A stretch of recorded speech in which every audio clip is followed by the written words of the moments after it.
오늘 3월 11일 목요일 새벽 아침입니다. 오늘 마태복음 22장 15절부터 22절까지 말씀입니다. 마태복음 22장 15절부터 22절 말씀입니다. 어제까지 예수님으로부터 충격적인 세 가지 비유를 들은 그 이스라엘 지도자들이 있습니다. 그들이 들은 비유의 핵심은 이거죠. 초대를 했고 또 말씀을 전했고 사람을 보냈지만 그들은 거절합니다. 완강한 거절을 하고요. 결국 심판과 그 실패를 당할 것임을 예수님께서는 세 가지 비유를 통해서 계속적으로 말씀하고 계십니다. 그들에게는 듣기 싫은 소리였을 거예요. 굉장히 충격적인 비유였을 겁니다. 그래서 이들은 이제 반대로 예수님의 세 가지 비유를 하시는데 이제는 반대로 그들은 예수를 올무에 걸리게 하려는 목적으로 각 집단들 입장에서 다양한 주제들로 이제 예수님께 계속 질문을 던집니다. 세 개의 비유로 예수님께서 그들에게 말씀하셨다면 이제 세 가지 질문을 각 집단에서 예수님께 던지는 장면이 오늘부터 이어집니다. 세 개의 비유와 세 개의 질문이죠. 오늘은 첫 번째 질문인데 오늘은 세금에 관한 것이고 내일은 부활에 관한 것이고 그 다음은 제일 큰 계명에 관한 것입니다. 이제 첫 번째 이 세금에 관한 부분 어떤 의도로 질문을 하는지 오늘 함께 보도록 하겠습니다. 바리새인들입니다. 동그라미 치시죠. 15절 바리새인들이요. 의도가 분명히 나와 있습니다. 어떻게 하면 예수를 말에 올무에 걸리게 할까 상의합니다. 그래서 그들은 상의 끝에 하나의 결론을 가지고 나옵니다. 자기 제자들, 바리새인들의 제자들을 누구와 함께? 16절, 헤롯 당원과 함께. 바리새인과 헤롯 당원의 콜라보이죠. 근데 이 콜라보는 쉽게 볼 수 없는 콜라보입니다. 왜냐하면 이 바리새인들은요, 반로마 제국의 성격을 갖고 있고, 그 다음에 이 헤롯 당원들은 친로마 제국의 성격을 갖고 있기 때문이에요. 세금 문제에 관해서도요, 서로 다른 입장을 취하고 있습니다. 특별히 세금 문제는 왜 이들이 질문하냐? 세금 문제는 각 유대교 분파마다 종교적인 이유로 그리고 정치적인 이유로 신념에 따라 의견 차이를 아주 굉장히 크게 보였던 심각한 이슈 중에 하나였기 때문이에요. 근데 이 다른 입장을 보였던 이 엉뚱한 두 그룹이 지금 협력하고 있습니다. 헤롯 당원은 누구를 지지할까요? 헤롯 왕가를 지지하던 세력으로요. 로마 제국의 호의적인 입장이에요. 근데 여러분들 이제 헤롯 당원에 대해서 오해는 하지 마셔야 될 게 헤롯 당원도 결국 뭐를 꿈꿨던 사람들이냐면 이 유대인의 해방을 꿈꿨던 사람들이에요. 근데 방법을 어느 쪽으로 가요? 그 방법으로 가는 겁니다. 헤롯을 지지하며 친로마 쪽으로 가다가 때가 되면 세력을 규합해서 우리가 해방을 맛보겠다 이런 입장이고요. 어떻게 방법이 그러냐라고 이제 다른 입장에 섰던 것들이 이제 다른 분파들의 내용입니다. 목적은 같다라고 이렇게 딱 쉽게 얘기할 수 없지만 엇비슷한 목적을 가지고 이제 다른 입장이 있는 겁니다. 여러분들 한국이나 미국이나 똑같죠? 민주당이나 공화당이나 뜻은 어디에 있습니까? 국민들을 위한다고 그러죠. 근데 방법은 완전 달라요. 이쪽은 보수적이고요. 이쪽은 진보적인 입장이에요. 근데 추구하려는 어떤 모습은 엇비슷해 보인단 말이에요. 국민을 위하고, 국가를 위하고. 마찬가지예요. 헤롯 당원도요, 나름 유대인들을 위한다고 하고, 민족을 위한다고 하는 겁니다. 근데 방법은 굉장히 친로마적이죠. 아무튼 이러한 의견 대립 때문에 그들은 함께 할 수 없어요. 사실 복음서에서는요, 이 바리새인과 헤롯 당원들이 함께 했다라는 이 콜라보레이션이 이루어졌다라는 건요, 다른 데 별로 찾아볼 수가 없습니다. 마가복음 3장 6절에 어떤 이슈에서 하나가 되냐면 바리새인과 협력하는 장면은 예수를 제거하려고 막 모의했던 그 마가복음 3장 6절에 한번 나타나고 오늘 본문 외에는 그 두 집단의 공조는 나타나지 않습니다. 그만큼 예수를 공경에 빠뜨리기 위한 나름대로의 상의의 결과였어요. 왜 그럴까요? 만약에 예수님이 이 질문에 대하여 어떤 질문이요? 17절 가이사에게 세금을 바치는 것이 옳습니까? 옳지 않습니까? 단답형이죠. 단답형도 아닙니다. 사지선다도 아니고요. 예, OX예요. 옳습니까? 옳습니까? 아니면 옳지 않습니까? 가이사에게 생을 바치는 것. 가이사는 로마의 황제입니다. 로마의 황제에게 생을 바치는 건 옳습니까? 만약에 yes라고 한다면 어떻게 될까요? yes. 지금까지 형성된 예수님에 대한 그 대중의 인기와 호감이 하루아침에 완전 급락하게 되는 겁니다. 한국의 이제 대통령 주자들 이제 1년밖에 남지 않았다 그러더라고요. 이제 대통령 선거가. 이제 막 그 대통령 후보들이 올라가고 있어요. 근데 하루아침에도 이 지지도는요, 이게 들쑥날쑥 하더라고요.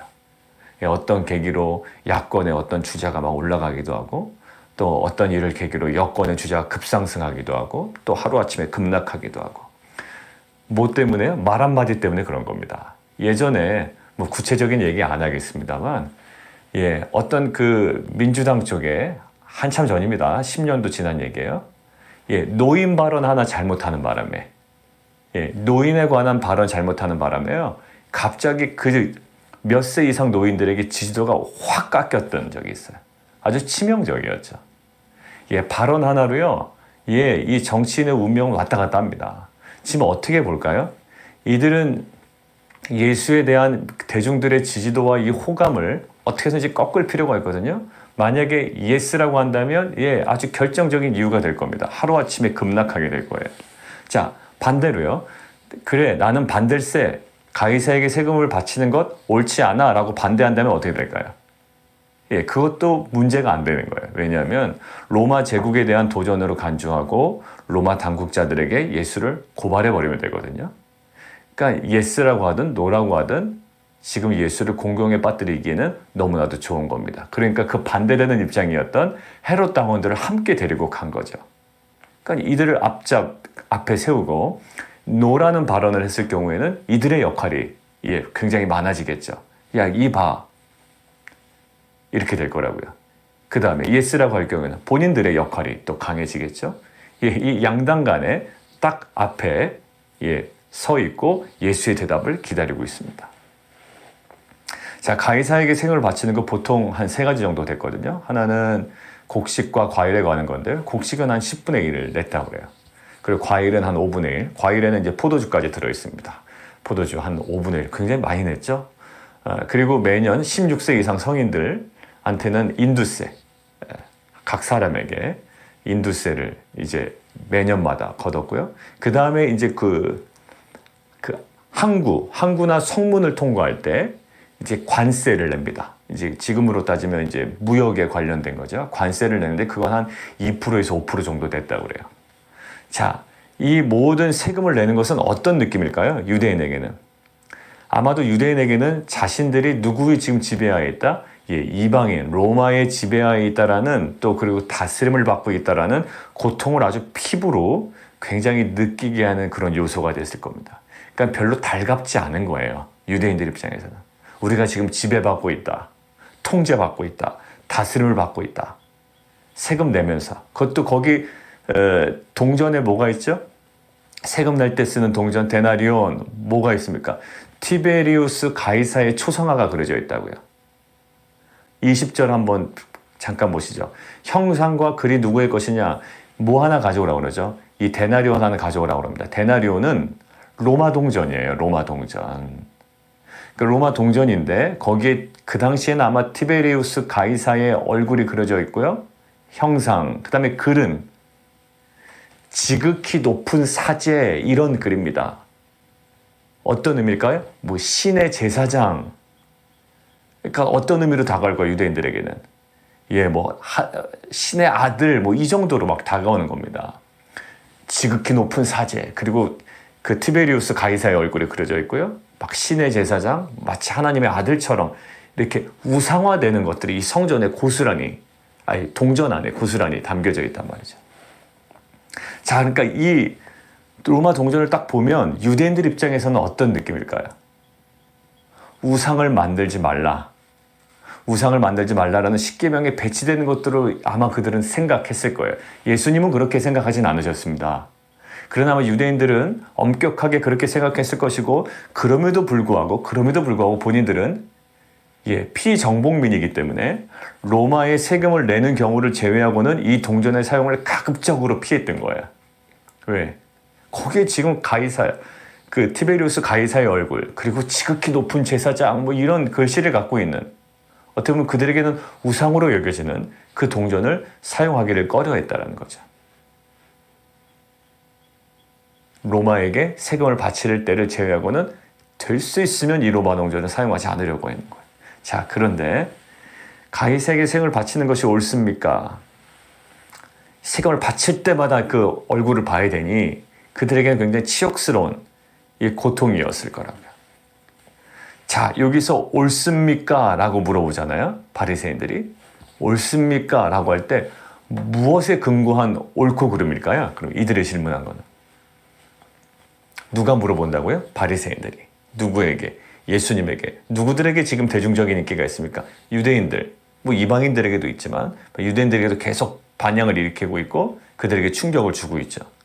자, 이 예수를 올무에 빠뜨리기 위해서는 무엇에 근거해야 할까요? 하나님의 율법이에요. 그러니까 이것은 옳습니까? 라고 할 때 로마법과 관련돼서 했던 질문은 아니에요. 로마법으로는 당연히 뭘까요? 옳지요. 로마법으로는 옳은 거예요.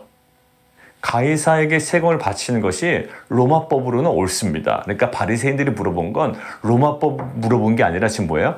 하나님의 율법과 관련되어 이것이 옳습니까? 라는 거예요. 아주 공경에 빠뜨리려고 하는 거죠. 하나님의 율법과 관련되어 옳습니까? 라는 거예요. 결국 하나님의 율법과 로마법을 아주 긴장 관계로 몰아가는 거예요. 국면을. 의도적으로.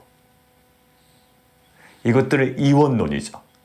둘 중에 하나 아니면 양당 간에 하나를 결정하지 않으면 어떻게 될 수 없는 그 방식으로 몰아가는 겁니다. 자, 그때 그럼 예수님 뭐라고 대답하셔야 될까요? 예스라고 대답하셨나요? 노라고 대답하셨나요? 세상이 요구하는 대답이 있습니다. 바리새인들이 요구하는 대답이 있어요. 듣고 싶은 얘기가 있었는데 예수님은 듣고 싶은 얘기 안 하세요. 그렇지만 그 질문에 대한 회피도 아닙니다. 이게 이 신자들이 가져야 될 지혜로움이라고 저는 믿어요. 세상이 요구하는 형식과 세상이 요구하는 대답을 우리는 고지곳대로 얘기하지 않을 수가 있어요. 이것은 회피가 아니에요. 예수님께서 회피하신 것처럼 보이지 않죠. 아주 궁극적으로 실은 정면 돌파하신 거예요. 그러나 세상이 요구하는 대답을 하지 않으시죠. 옳습니까? 옳지 않습니까? 이렇게 물어볼 때 예수님께서 이렇게 얘기하십니다. 동전 가져와 봐라. 그리고 이제 이야기하죠. 21절. 그들이 대답합니다. 이 동전, 이 글이, 이 형상이 누구의 것이냐? 가이사의 것입니다. 자, 보세요. 예수님 질문이 대답을 하지 아니하시고 동전 가져와 봐라 그러시죠. 이 하나하나가 의미가 있어요. 자, 보시면 이 데나리온이라는 동전, 로마 화폐, 로마 동전을 언제만 사용했다고 유대인들은 될 수 있으면 세금 낼 때만. 근데 지금 일상입니다. 갑자기 하나 가져와 봐라 그랬더니 바리새인 주머니에서 뭐가 나오는 거예요? 데나리온이 하나 툭 나오는 겁니다. 그들의 신념과는 다른 모습이 그냥 툭 튀어나오는 거예요. 없어야죠. 세금 내는 상황이 아닌데. 자, 그런데 툭 튀어나와요. 자, 그리고 나서 물어봅니다. 이 동전이 누구 거냐라고 물어보지도 않아요. 동전이 로마 동전이냐 유대인 동전이냐 이렇게 물어보지도 않습니다. 뭐라고 물어보죠? 형상과 이 글이 누구 거냐? 누구 얼굴에 그려져 있다고? 티베리우스 가이사. 그리고 지극히 높은 사제. 자, 그게 형상과 글이 누구의 것이냐? 자연스럽게 대답을 할 수밖에 없어요. 하나님의 것입니다. 얘기 못합니다. 가이사의 것입니다. 라고 해요. 자, 그때 이렇게 얘기합니다. 가이사의 세금을 바쳐라. 자, 여기 보세요. 한국어 성경으로는 가이사에게 세금을 바치는 것이 옳습니까? 옳지 않습니까? 이렇게 물어보죠. 근데 여기서 헬라어는요, 다른 단어를 쓰고 있는데 가이사에게 세금을 주는 것이 옳습니까? 옳지 않습니까? 라고 물어봐요. 주다라는 동사를 써요. 헬라어는요. 근데 예수님은 오히려 뭐라고 써있냐면 그런즉 가이사의 것은 가이사에게 하나님의 것은 하나님께 뭐라? 이때 바치라라는 것은요. 17절에 있는 바치다라는 단어와 다른 헬라어예요. 17절에 바치다라고 번역된 헬라어는 주다라는 동사고요. 21절에 있는 바치라라는 것은 채무를 갚다라는 의미예요. 두 개 다죠. 가이사의 것은 가이사에게 채무를 갚고 그 다음에 누구예요? 하나님의 것은 하나님께 채무를 갚아라라는 거예요. 그러니까 결국 이 바리새인들이 요구했던 질문과는 전혀 다른 차원과 전혀 다른 방식으로 예수님께서는 이것들을 어찌 보면 회피하는 것이 아니라 정면 돌파하시죠. 자, 22절. 이들의 느낌이 어땠나 볼게요. 이들이 어떻게 이해했는지도 보다 이들의 느낌, 22절. 이 말씀을 듣고 놀랍게 여겨 예수를 떠나가니라. 자, 이 말문이 턱 막힌 겁니다. 이들이 기대했던 대답은 yes, what 아니면 no예요. 옳다 아니면 옳지 않다라는 대답이었어요. 그런데 예수님의 대답은 가이사의 것은 가이사에게 채무를 갚고 바치고 그리고 하나님의 것은 하나님께 또 동일하게 채무를 갚고 바쳐야 된다라는 말씀을 하고 계십니다. 자, 어떤 의미일까요? 이것은 대립적인 것으로 이원론적인 걸 봤어요. 둘 중에 하나인가 뭔가 결정이 되고 이것은 대립적인 거 공존할 수 없는 것으로 봤다고요. 자, 그런데 이 안에 예수님은 무엇을 보셨죠? 가이사의 것을 가이사에게 바치지만 그 안에 그 뒤에 더 궁극적인 무엇을 봤을까요? 궁극적 통치를 보셨고 온전함 속에서 그 궁극적 통치의 온전함 속에서의 그 상호 공존이 가능하고 이것들을 인정하는 것이 하나님의 통치와 반대되는 대적되는 개념이 아니라 여전히 하나님의 통치 아래 있음을 결국 가이사도 하나님의 통치 아래 있음을 이야기하는 거죠. 선언하는 거예요. 이것들을 대립적으로 보지 않아요. 세상은 얘와 얘와의 어떤 계속적인 충돌로 볼 때도 있어요. 그렇지만 예수님은 이 가이사의 통치도 결국 누구의 통치 안에 하나님의 그 주권적 궁극적인 통치의 온전함 속에 있는 것에 불과하다라는 거예요.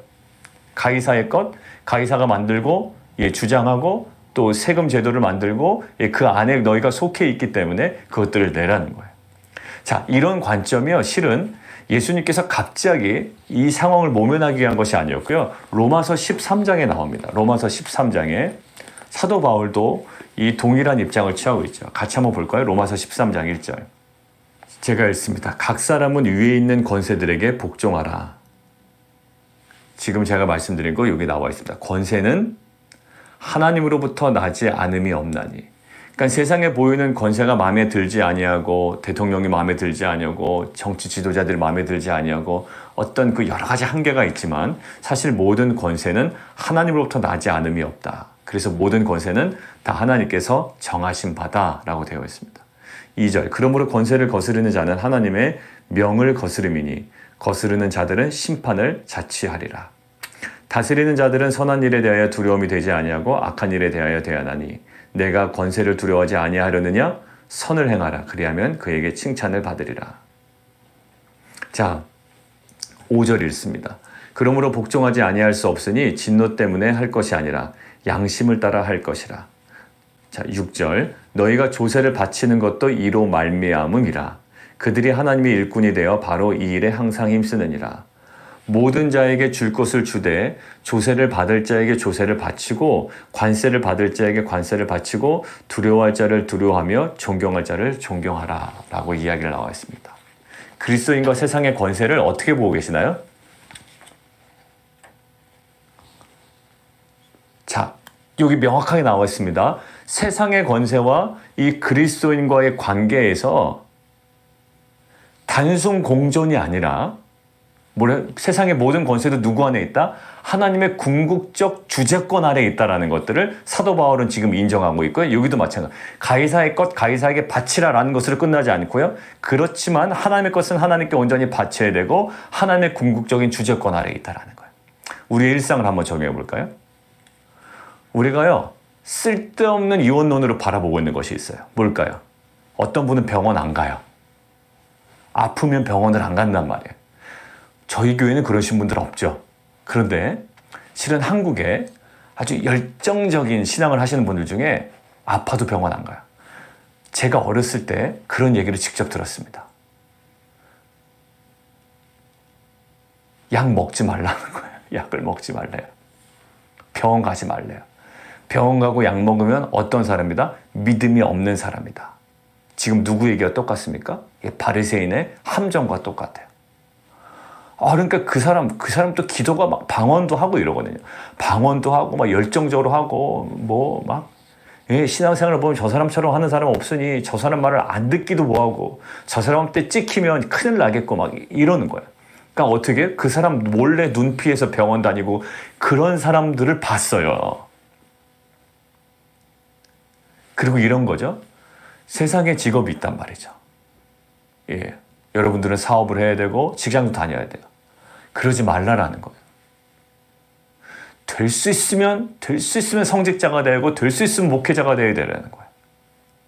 아니요. 이것은 뭘까요? 좋지 못한 이원론이에요.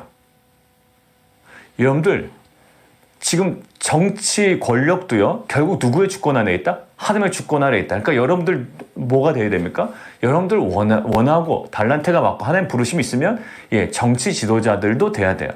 그것으로만 되는 것이 아니라 그 영역에 들어가야 되고 여러분들이 어떤 장사를 하신다. 거기 안에도 여러분들 충실하게 들어가야 되죠. 그러나 계속적으로 우리가 견지해야 되는 것은 뭘까요? 하나님의 주재권이에요. 그들 세상에 정해놓은 법률과 조세 방침에 따라 세금도 정확하게 내시고 이것들이 있죠. 여러분들 이런 거 하지 말라는 거예요. 내가 세금을 절세나지만 여러분들 그 절세는 가능하겠지만 세금에 대한 탈세는 안 되는 거야. 그러니까 탈세를 해서 어떻게 한다? 탈세를 해서 내가 헌금 더 내겠다. 이런 거는 아니라는 거죠. 그러니까 정확하게 낼 거 내고 사업에 대해서 우리가 거기에 항상 견지될 수 있는 것 위에 하나님의 주재권. 실은 우리가 엉뚱한 데 우리의 신앙을 자꾸 증명하려고 그래. 바리새인처럼.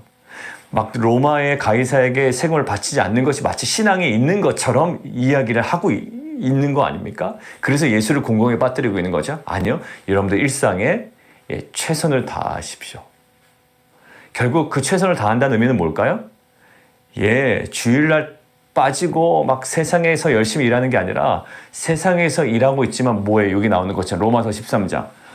모든 권세는 하나님부터 나지 않음이 없다. 그래서 모든 권세는 하나님께서 정하신 바다라는 거야. 결국 여러분들 일상 가운데 또 눈에 보이는 가시적인 세상에 나가서 일을 하시지만 여전히 그 안에 하나님의 궁극적 주재권을 인정하며 그 뜻 안에서 여러분들이 그 성실하고 충실하게 그리고 거룩하게 살아가는 것이 하나님의 온전한 뜻인 줄 믿습니다. 우리 베드로전서 2장 13절과 17절 한번 다시 읽죠. 다시가 아니죠. 로마서와 관련된 질문인데 베드로전서 우리가 베드로전서 함께 묵상을 했던 적이 있기 때문에 아마 바로 여러분들 좀 서로 링크가 되실 겁니다. 인간의 모든 제도를 주를 위하여 순종하되 거기 밑줄 쫙 꺼놓으시죠.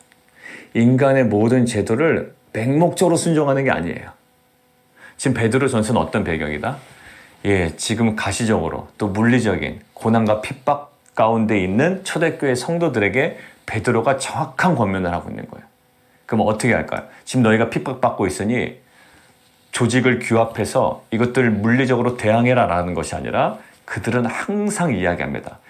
마지막 궁극적 권위인 주님을 생각하고 마지막 궁극적 소망인 미래적 소망을 붙들고 현실의 모든 것들을 이겨내라. 성경은 일관되게 얘기하고 있어요. 지금 뭔가 다 뒤엎어놓고 지금 이 땅 가운데 뭔가를 네가 누리려고 현세적인 것에 너의 신앙의 근거를 두지 말고 항상 어디에 두라? 더 궁극적인 권세, 더 본질적인 소망의 근거를 두고 현실을 이겨내라 얘기하죠. 지금 보세요. 13절 인간의 모든 제도를 뭐를 위하여? 주를 위하여 순종하되 혹은 위에 있는 왕이나 혹은 그가 악행하는 자를 징벌하고 선행하는 자를 포상하기 위하여 보낸 누구에게도 하라? 총독에게도 하라. 곧 선행으로 어리석은 자들의 무식한 말을 막으시는 것이라. 너희는 자유가 있으나 그 자유로 악을 가리는 데 쓰지 말고 오직 하나님의 종과 같이 하라. 무사람을 공경하며 형제를 사랑하며 하나님을 두려워하며 왕을 존대하라. 이 왕은 하나님 왕을 얘기하는 게 아니라 이 땅의 왕을 얘기하는 거죠.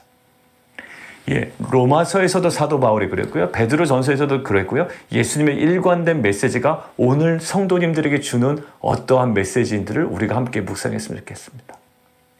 여러분들 신앙은요, 회피하는 거 아니에요. 그러니까 신앙은 야 이거 꼴 보기 싫다라고 회피해버리는 것이 아니라 그 안에서 신앙을 세워나가는 거예요.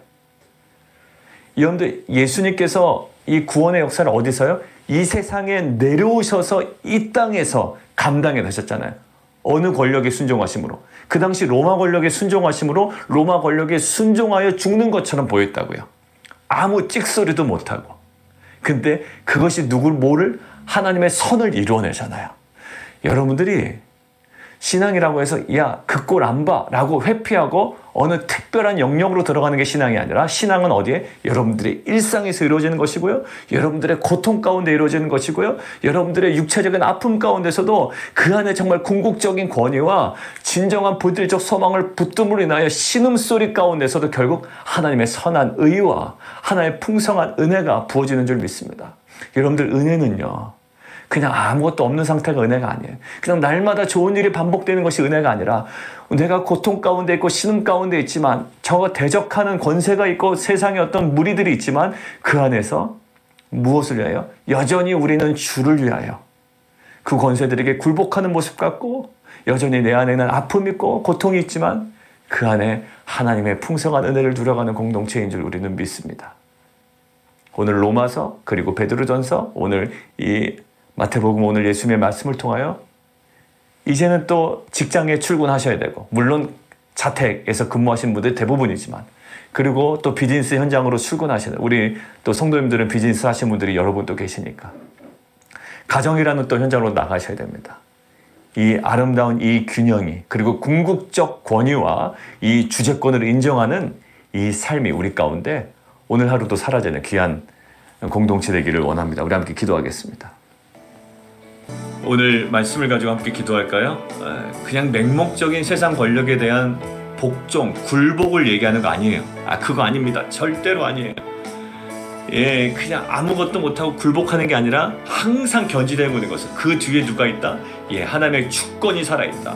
궁극적 통치가 있다. 온전한 통치가 있다. 하나님의 주재권이 있다. 그분은 지금 뭐한다? 우리가 조직 진학할 때 그 공부에 들었죠? 그는 실제로 존재하신다. 창조주다. 그분은 구원자다라는 그 확신과 그 믿음 안에 우리가 주를 위하여 순종하는 거예요. 이것이 살아있기를 원합니다. 그냥 단순한 이원론으로 지금 접근했던 바리새인들과 같지 아니하고 이 모든 것들을 조화롭게 이끌어 가시는 거예요. 우리의 고통도 우리의 어떤 복종할 수밖에 없는 이 상황도 모든 사회적인 조직도 불평부당함도 결국 뭐예요? 그것들을 다 주님 뜻 가운데 조화롭게 이끌어 가시는 하나님의 궁극적 통치 안에 있음을 우리가 누려야 됩니다. 이러한 우리의 영적 자신감과 그 주님을 향한 신뢰 가운데 오늘 하루도 넉넉히 승리하며 살아가게 하여 주옵소서. 함께 기도하며 나가도록 하겠습니다. 우리 또 다시 한번 기도할까요? 우리 안에 이원론이 어떤 또 이원론이 있냐면 고통은 나를 힘들게 한다. 고통은 나에게 아무런 유익이 안 된다라는 그런 관점이 있어요. 그러나 우리가 이 고통 가운데 무엇을 기억해야 된다고요? 우리의 육체적인 고통 가운데 상황적인 고통 가운데서도 무엇이요? 이 모든 것들을 고통을 통해서도 조화롭게 나의 삶 가운데 역사하시는 하나님의 주권을 인정해야 되는 거예요. 오늘 우리 가운데 주시는 말씀입니다.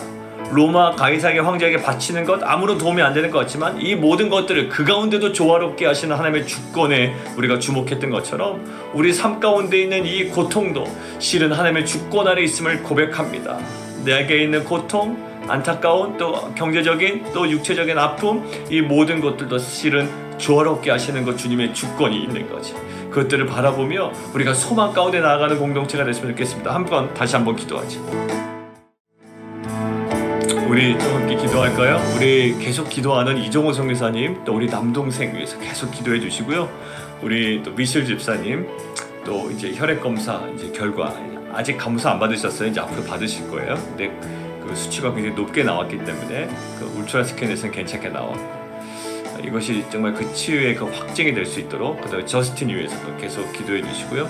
우리 어제 그 최웅배 권사님이 수요 저녁반에 성경 공부 들어오셨다 캘리포니아 지금 계신데 그 어머니 되시는 그 배재환 권사님 우리 뒤에 계셔서 잠깐 인사 나눴습니다. 우리 성도님들에게 꼭 전해달라고 말씀해 주셔서 제가 지금 전해드리는데, 그 기도해 주셔서 정말 많이 호전되셨고 많이 상태가 좋아지셨다고 합니다. 그래서 우리 배재영 권사님 너무 고맙다고 화면에 나오셔가지고 이야기하셨는데, 우리 배재영 권사님 깨끗하게 온전히 치유될 수 있도록 우리 기도해 주시고요. 그 다음에 저희 형님 1차 항암 끝났는데 1, 2차가 제일 힘들다고 그래요. 그런데 식욕이 조금 없는 정도, 그래서 그래도 감사하고, 또 저희 형님도 성도님들 기도에 감사해 하셨습니다.